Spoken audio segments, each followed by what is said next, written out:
So hello दोस्तों, स्वागत है आप सभी का हमारे चैनल की एक बिल्कुल ही नई वीडियो के अंदर, जहां आज की इस वीडियो के अंदर हम बात करने जा रहे हैं मॉन्स्टरवर्स के बारे में। अब बहुत ही कम टाइम में मॉन्स्टरवर्स की एक नई मूवी आ रही है, जिस मूवी का नाम है Godzilla x Kong the New Empire. और इस मूवी के लिए इसके ट्रेलर को भी रिलीज कर दिया गया है। और जिन्होंने भी मूवी के ट्रेलर को देखा है उन सभी को ये पता लग गया होगा कि इस मूवी के अंदर एक बिल्कुल ही नया मॉन्स्टर दिखने वाला है, और उस मॉन्स्टर का नाम होगा स्कार किंग, जो कि शायद से मूवी के अंदर इतना ज्यादा पावरफुल होगा कि गॉडजिला और कॉन्ग दोनों को उसे हराने के लिए बहुत मुश्किलें आएंगी। लेकिन क्या सच में ऐसा है? क्या सच में स्कार किंग इतना ज्यादा पावरफुल है, या फिर कॉन्ग और गॉडजिला अभी भी इतने पावरफुल हैं कि वो अकेले स्कार किंग को हरा सकते हैं? तो चलिए आज की इस वीडियो के अंदर हम इसी बारे में डिटेल से बात करते हैं, और गॉडजिला, कॉन्ग और स्कार किंग के बीच एक बैटल कंपैरिजन करते हुए इस बात का पता लगाते हैं कि अगर इन तीनों में बैटल होता है तो इन तीनों में से कौन जीतेगा और कौन है जो कि इन तीनों में सबसे पावरफुल है। तो अब इसीलिए सब कुछ जानने के लिए वीडियो को पूरा एंड तक जरूर देखें, और जो भी हमारे चैनल पर पहली बार आ गए हैं वो प्लीज हमारे चैनल को सब्सक्राइब जरूर कर लें, और सब्सक्राइब बटन के बगल के बेल आइकन को भी ऑल पर सेट कर लें, ताकि जैसे ही हमारे चैनल के ऊपर कोई नई वीडियो आती है वैसे ही आप उसे सबसे पहले देख सकें। इसके साथ ही अगर आप सभी मॉन्स्टरवर्स के किसी और टॉपिक के ऊपर वीडियोस देखना चाहते हैं तो आप उसके बारे में भी कमेंट्स के अंदर बता सकते हैं। आप जिस भी टॉपिक के बारे में ज्यादा रेकमेंड करेंगे हम उस टॉपिक के ऊपर वीडियो जरूर लाएंगे। साथ ही साथ जिन्होंने भी अभी तक हमारे एनिमे चैनल को चेकआउट नहीं किया है वो जल्दी से जाकर एनिमे चैनल को भी चेकआउट करें, उसका लिंक डिस्क्रिप्शन में है। तो आइए अब हम बिना किसी देरी के आज की इस कमाल की वीडियो को स्टार्ट करते हैं।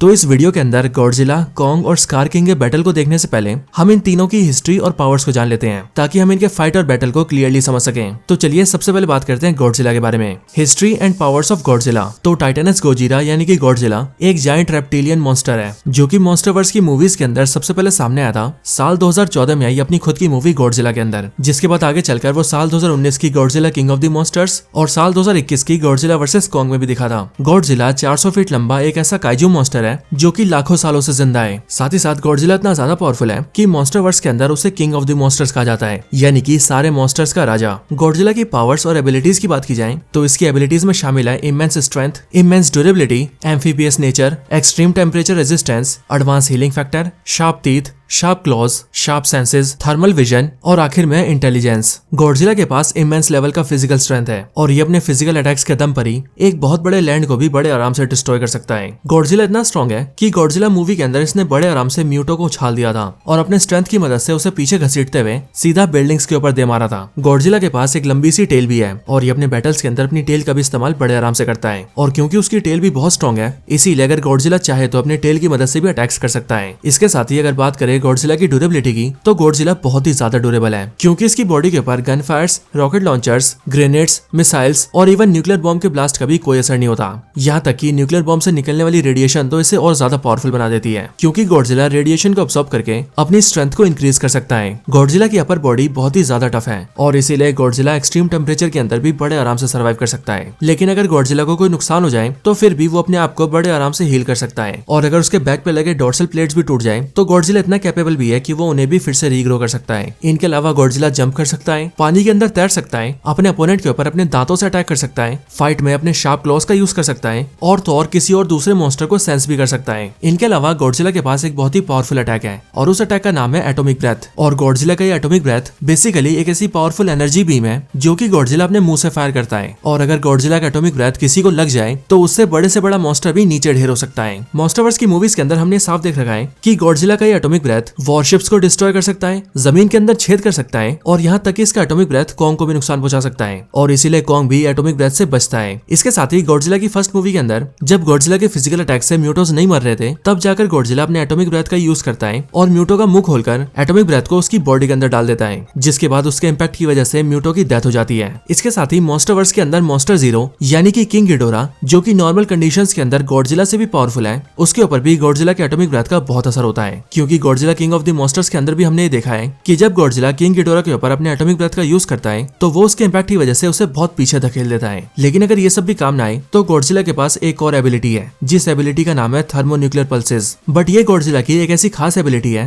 जिसे यूज करने के लिए गॉडजिला को अपने बर्निंग गॉडजिला फॉर्म में आना पड़ता है। लेकिन अगर गॉडजिला एक बार बर्निंग गॉडजिला फॉर्म में आ जाए तब वो अपनी बॉडी की रेडियोएक्टिव एनर्जी की मदद से अपने सामने वाले अपोनेंट को जलाकर खाक कर सकता है। Godzilla king of the monsters movie के अंदर भी हमने ये देखा था कि जब मोथरा की डेथ होती है तब अपने अपने मरने से पहले वो गॉडजिला की हेल्प करते हुए उसे बर्निंग गॉडजिला बना देती है और फिर गॉडजिला इतना ज्यादा पावरफुल बन जाता है कि वो किंग गिडोरा को एक झटके में खत्म कर देता है। जबकि किंग गिडोरा वो मॉन्स्टर होता है जिसे नॉर्मल कंडीशंस के अंदर गॉडजिला के लिए भी हरा पाना बहुत ही ज्यादा मुश्किल हो जाता है, लेकिन बर्निंग गॉडजिला बनते ही गॉडजिला उसे बड़े आराम से मार देता है। तो यही थी हिस्ट्री और पावर्स गॉडजिला के बारे में। अब गॉडजिला के बाद चलिए बात करते हैं अपने कॉन्ग के बारे में। History and powers of Kong. तो किंग कॉन्ग यानी कि अपना कॉन्ग स्कल आइलैंड का राजा है, जो कि मॉन्स्टरवर्स के अंदर सबसे पहले सामने आया था साल 2017 में आई कॉन्ग स्कल आइलैंड के अंदर। टाइटेनस कॉन्ग, जिसे सिंपली कॉन्ग कहा जाता है, मॉन्स्टरवर्स का एक बहुत ही जायंट काइजू मॉन्स्टर है जो कि ओरिजिनेटेड है गोरिल्ला स्पीशीज से। और अगर इसके आगे कॉन्ग की पावर्स और एबिलिटीज की बात की जाए तो as a giant monster Kong के पास भी फिजिकली बहुत ज्यादा स्ट्रेंथ है, यानी कि कॉन्ग भी गॉडजिला की तरह फिजिकली बहुत पावरफुल है। कॉन्ग इतना स्ट्रॉन्ग है कि वो अपने एक ही पंच में बड़ी सी बड़ी चट्टान को भी बड़े आराम से तोड़ सकता है। लेकिन स्ट्रेंथ के अलावा जो कॉन्ग की खास एबिलिटी है वो है कॉन्ग के रिफ्लेक्सेस और उसकी एजिलिटी।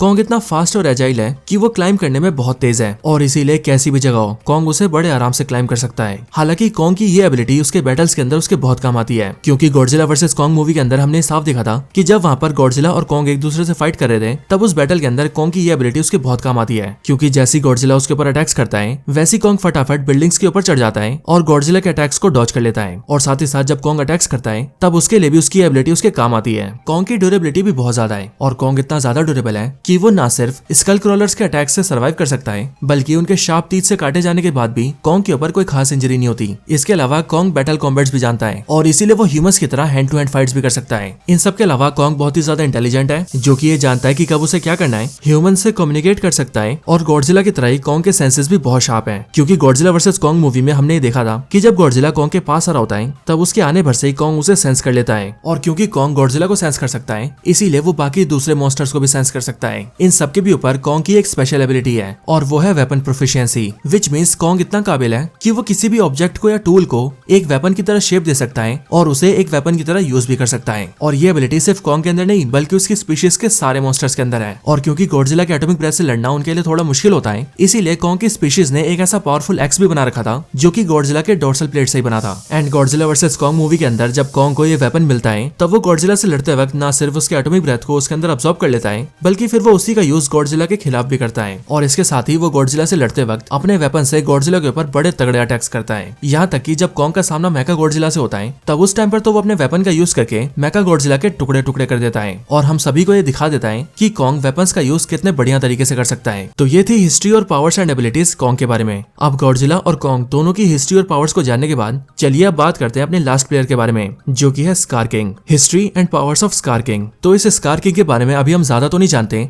लेकिन जितना भी जानते हैं उसके अकॉर्डिंग हॉलो अर्थ में रहने वाली एक बहुत ही पुरानी स्पीशीज का मॉन्स्टर है और शायद से स्कार किंग की स्पीशीज कॉन्ग की स्पीशीज से भी ज्यादा पुरानी है। स्कार किंग बेसिकली एक जायंट ओरेंगोटॉन जैसा दिखने वाला मॉन्स्टर है जो कि लाखों सालों से गॉडजिला और कॉन्ग की स्पीशीज का दुश्मन रहा है। और ये स्कार किंग भी गॉडजिला से वैसी नफरत करता है जैसी नफरत गॉडजिला से कॉन्ग की स्पीशीज और म्यूटो की स्पीशीज करते हैं। और पिछले लाखों सालों के अंदर ये स्कार किंग की स्पीशीज गॉडजिला की स्पीशीज से बहुत बार लड़ भी चुके हैं और वो भी दुनिया में अपनी डोमिनेंस बनाने के लिए। और जिस तरह से गॉडजिला वर्सेस कॉन्ग मूवी के अंदर हमने देखा था कि लाखों सालों की दुश्मनी के अंदर गॉडजिला की स्पीशीज के बहुत से मेंबर्स ने कॉन्ग की स्पीशीज के लोगों को मारा है और कॉन्ग की स्पीशीज के बहुत से मेंबर्स ने गॉडजिला की स्पीशीज के लोगों को मारा है, ठीक उसी तरह से स्कार किंग की स्पीशीज भी उनकी दुश्मन रही है। और इसीलिए स्कार किंग की स्पीशीज के मॉन्स्टर्स ने भी लाखों सालों के अंदर बहुत सारे मॉन्स्टर्स को मारा है, फिर चाहे वो मॉन्स्टर्स कॉन्ग की स्पीशीज के रहे हों या फिर गॉडजिला की स्पीशीज के। और इन सब की ये लड़ाई इसी तरह से चली आ रही है। इसके साथ ही मूवी के ट्रेलर के एक शॉट के अंदर हमने साफ देख रखा है कि ये स्कार किंग गॉडजिला या फिर कॉन्ग की स्पीशीज के किन्हीं मॉन्स्टर्स की हड्डियों को पहनता है, जो कि इस बात को बड़े आराम से इंडिकेट करती है कि ये मॉन्स्टर हमेशा से ही बहुत ही डोमिनेटिंग रहा है। इसके साथ ही ट्रेलर के एक सीन के अंदर हम ये भी साफ देख सकते हैं कि जब ये स्कार किंग कॉन्ग की स्पीशीज के दूसरे मेंबर्स के सामने आता है तब कॉन्ग की स्पीशीज के लोग उससे डर भी जाते हैं एक्सेप्ट कॉन्ग। और यहीं पर ही एक थ्योरी के अकॉर्डिंग ऐसा भी हो सकता है कि ये स्कार किंग कॉन्ग की स्पीशीज के ऊपर रूल करता है और उन सभी को अपना गुलाम बनाकर रखता है। और क्योंकि कॉन्ग कुछ टाइम पहले ही होलो अर्थ में आया है इसीलिए वो स्कार किंग से नहीं डर रहा है। और क्योंकि कॉन्ग उसकी गुलामी करने से मना करेगा और अपने लोगों को भी गुलामी करने से रोकेगा इसीलिए इसके रिस्पॉन्स में उसकी स्कार किंग से फाइट भी होगी। बट उस फाइट सीन के अंदर स्कार किंग न सिर्फ कॉन्ग को हराएगा बल्कि वो उसके हाथ को भी बहुत बुरी तरह से डैमेज कर देगा, क्योंकि शायद से उसके बाद ही कॉन्ग अपने हाथ में इस सपोर्टर को पहनेगा जो कि कॉन्ग के इंजर्ड हुए हाथ को सपोर्ट करेगा। तो लगभग यही थी वो सारी जानकारी स्कार किंग के बारे में। और अब क्योंकि हम गॉडजिला, कॉन्ग और स्कार किंग तीनों के बारे में जान चुके हैं तो आइए अब हम तीनों के बैटल की बात करते हैं। तो अब इनके बैटल के अंदर हम सबसे पहले स्कार किंग और कॉन्ग की बात करते हैं, जहाँ बैटल के अंदर स्कार किंग और कॉन्ग दोनों एक दूसरे के आमने सामने होंगे। तो अगर ऐसा होता है और इन दोनों के बीच बैटल होता है तो उस बैटल के अंदर स्कार किंग कॉन्ग को हरा देगा। और ऐसा इसीलिए क्योंकि स्कार किंग न सिर्फ कॉन्ग कॉन्ग से साइज में बड़ा है, बल्कि वो उससे ज्यादा एजाइल भी है, उससे ज्यादा स्ट्रॉन्ग भी है, उससे ज्यादा फास्ट भी है, उसे कॉन्ग से ज्यादा एक्सपीरियंस है, और तो और वो कॉन्ग से ज्यादा इंटेलिजेंट भी है। और क्योंकि वो कॉन्ग और उसकी स्पीशीज से ज्यादा पावरफुल है, शायद इसीलिए ट्रेलर के अंदर कॉन्ग की स्पीशीज स्कार किंग से डर भी रही है। एंड इसीलिए ये बात क्लियर है कि स्कार किंग कॉन्ग को हरा सकता है। लेकिन अगर कॉन्ग के बाद अगर बात करें गॉडजिला की, तो तब क्या होगा जब गॉडजिला स्कार किंग से लड़ेगा? तो अगर ऐसा होता है और स्कार किंग और गॉडजिला एक दूसरे के आमने सामने आते हैं, तो उस बैटल के अंदर भी इस बात के बहुत ज्यादा चांसेस हैं कि स्कार किंग गॉडजिला को हरा देगा। और ऐसा इसीलिए क्योंकि scar king of course Kong से ज्यादा पावरफुल है, इसीलिए वो गॉडजिला को कॉन्ग के मुकाबले ज्यादा अच्छी टक्कर दे सकता है। इसके अलावा ट्रेलर के एक सीन के अंदर हमने ये भी देखा था कि स्कार किंग एक थ्रोन के ऊपर बैठा होता है और उसके सामने बहुत सारे मॉन्स्टर्स की हड्डियां पड़ी होती हैं, और उन्हीं सारी हड्डियों और स्कल्स के अंदर 2 स्कल कॉन्ग और गॉडजिला स्पीशीज के भी होते हैं, जहां से ये बात पता लग जाती है कि स्कार किंग ने न सिर्फ कॉन्ग बल्कि गॉडजिला की स्पीशीज के भी मेंबर्स को बड़े आराम से मारा हुआ है। और ये चीज स्कार किंग की डोमिनेंस और पावर्स को दर्शाती है। साथ ही साथ स्कार किंग का थ्रोन के ऊपर बैठना भी इस बात को इंडिकेट करता है कि स्कार किंग पूरे हॉलो अर्थ में सबसे पावरफुल है और वो पूरे हॉलो अर्थ को रूल करता है। और इसके साथ ही मूवी की स्टोरी के सिनेरियो के अकॉर्डिंग भी ऐसा हो सकता है कि पहले कॉन्ग स्कार किंग से फाइट करे, जिस फाइट के अंदर स्कार किंग कॉन्ग का हाथ तोड़कर उसे हरा दे, एंड देन गॉडजिला उससे फाइट करे बट स्कार किंग उसे भी हरा दे। देन उसके बाद जाकर गॉडजिला और कॉन्ग दोनों एक साथ टीम अप करें और फिर वो दोनों साथ मिलकर अपनी पावर्स को कंबाइन करते हुए स्कार किंग को डिफीट कर दें। सो इसीलिए अभी तक जितने भी ट्रेलर्स आए हैं और जितनी भी इन्फॉर्मेशन अवेलेबल है, उन्हें देखकर तो यही लग रहा है कि स्कार किंग अभी इन दोनों मॉन्स्टर से ज्यादा पावरफुल है। लेकिन अब यहीं पर कहानी में ट्विस्ट आता है, और वो ट्विस्ट ये है कि जो मॉन्स्टरवर्स हमें ट्रेलर्स के अंदर दिखा रहा है वैसा बिल्कुल भी नहीं है। और वो इसीलिए क्योंकि मूवी का मेन विलन स्कार किंग नहीं बल्कि एक दूसरा मॉन्स्टर है, जिस मॉन्स्टर का नाम है शीमो। हालांकि अभी तो ये सिर्फ थ्योरी है, बट ये थ्योरी बहुत ही स्ट्रॉन्ग है। और इस थ्योरी के according Godzilla x Kong the New Empire movie के अंदर स्कार किंग के अलावा शीमो भी विलन होगा। तो इसके लिए पहले हम शीमो के बारे में जानते हैं, एंड देन हम ये जानेंगे कि वो मूवी में विलन कैसे हो सकता है। तो शीमो बेसिकली मॉन्स्टरवर्स का पहला टाइटन है, जो कि दिखने में रेप्टाइल जैसा मॉन्स्टर है, जो कि इसे पूरी तरह से रिसेंबल करता है गॉडजिला स्पीशीज से। लेकिन एक्चुअली में शीमो गॉडजिला स्पीशीज से थोड़ा सा डिफरेंट है, और साथ ही वो गॉडजिला की स्पीशीज से भी ज्यादा पुराना है। साथ ही साथ शीमो के पास जो एबिलिटीज है वो भी गॉडजिला स्पीशीज से काफी मिलती जुलती है, बट उसके पास जो भी एबिलिटीज है वो सारी बहुत ही एक्सट्रीम लेवल पर है। साथ ही साथ जो शीमो की सबसे स्पेशल एबिलिटी है वो है आइस ब्रेथ, यानी कि शीमो अपने मुंह से ऐसी ब्रेथ को रिलीज कर सकता है जो कि आसपास का सब कुछ जमा दे। और शीमो का ये आइस ब्रेथ गॉडजिला के एटॉमिक ब्रेथ से मिलता जुलता है, यानी कि जिस तरह से गॉडजिला के पास एटॉमिक ब्रेथ है, ठीक उसी तरह से शीमो के पास आइस ब्रेथ है। तो चलिए अब शीमो के बारे में जानने के बाद इस बारे में भी बात कर लेते हैं कि आखिरकार ये क्यों बोला जा रहा है कि मूवी में हमें शीमो भी दिख सकता है। तो अब ऐसा 2 वजहों से हुआ है। पहली वजह तो ये है कि अभी हाल ही में इंडोनेशिया के अंदर गॉडजिला एक्स कॉन्ग मूवी के कई सारे टॉयज को रिलीज किया गया था,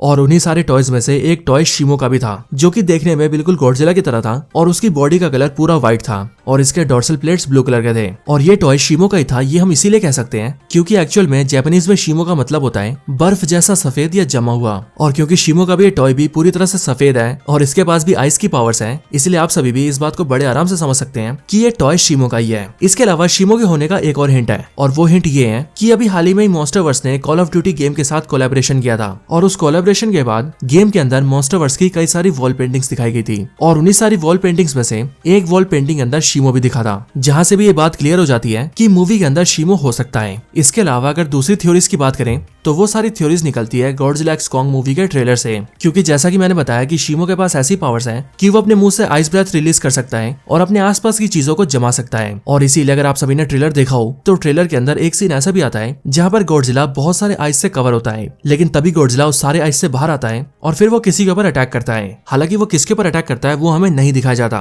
बिल्कुल ठीक उसी तरह से जिस तरह से हमें गॉडजिला वर्सेस कॉन्ग मूवी के अंदर मेका गॉडजिला को नहीं दिखाया गया था। और इसीलिए यहाँ से भी एक थ्योरी निकलती है कि यहाँ पर गॉडजिला शीमो से फाइट कर रहा है, जिसने कि अपने आइस ब्रेथ से आसपास की चीजों को जमा दिया था। इसके साथ ही एक थ्योरी ये भी सामने आई है कि मॉन्स्टरवर्स के अंदर शीमो किंग गिडोरा से फाइट कर चुका है, और जब शीमो और किंग गिडोरा की फाइट हुई थी तो उस टाइम पर शीमो ने अपनी आइस ब्रेथ पावर्स को यूज करके किंग गिडोरा को बर्फ में जमा दिया था, जिसके बाद शीमो किंग गिडोरा से जीत गया था। और Godzilla king of the monsters movie के अंदर भी हमने देखा था कि जब मोनार्क वाले किंग गिडोरा को ढूंढते हैं तब वो भी पूरी तरह से बर्फ में जमा होता है, जो कि अगेन इस बात को इंडिकेट करता है कि इस वाली थ्योरी में भी काफी दम है, क्योंकि एज ऑफ कोर्स हम सभी जानते हैं कि किंग गिडोरा बहुत ही पावरफुल मॉन्स्टर है, इतना पावरफुल कि गॉडजिला के लिए भी उससे फाइट कर पाना बहुत मुश्किल है। और इसीलिए ये बात तो सोचने वाली है कि इतने पावरफुल मॉन्स्टर को बर्फ में किसने जमाया होगा, और इसीलिए यहीं पर ये थ्योरी सामने आती है कि उसे बर्फ में और किसी ने नहीं बल्कि शीमो ने जमाया था। सो इसीलिए अगर ये सारी बातें सच निकलती हैं तो फिर तो हमें मूवी के अंदर बहुत ही ज्यादा मजा आने वाला है। और इसके साथ ही इसी थ्योरी से जोड़कर एक और चीज कही जा रही है कि मूवी के अंदर गॉडजिला के डोर्सल प्लेट जो पिंक कलर के हैं वो भी इसीलिए हुए हैं क्योंकि गॉडजिला ने बहुत ज्यादा रेडिएशन को ऑब्जॉर्व किया है और वो उसने इसीलिए किया है ताकि वो शिमो से फाइट करके उसे हरा सके। सो लेट्स सी आखिरकार मूवी में होता क्या है, क्योंकि मूवी में जो भी होगा वो तो मूवी देखने के बाद ही पता लगेगा। तो बस आज की इस वीडियो में इतना ही। इस वीडियो को यहीं पर एंड करते हैं। ये वीडियो अगर अच्छी लगी हो तो इसे लाइक करें, चैनल को सब्सक्राइब नहीं किया तो अभी कभी सब्सक्राइब करें, वीडियो शेयर करना चाहते हैं तो शेयर भी जरूर करें और आप सभी इसी तरह से हंसते और मुस्कुराते रहें। मैं आप सबसे मिलता हूँ ऐसी किसी और बेहतरीन वीडियो में, तब तक के लिए गुड बाय।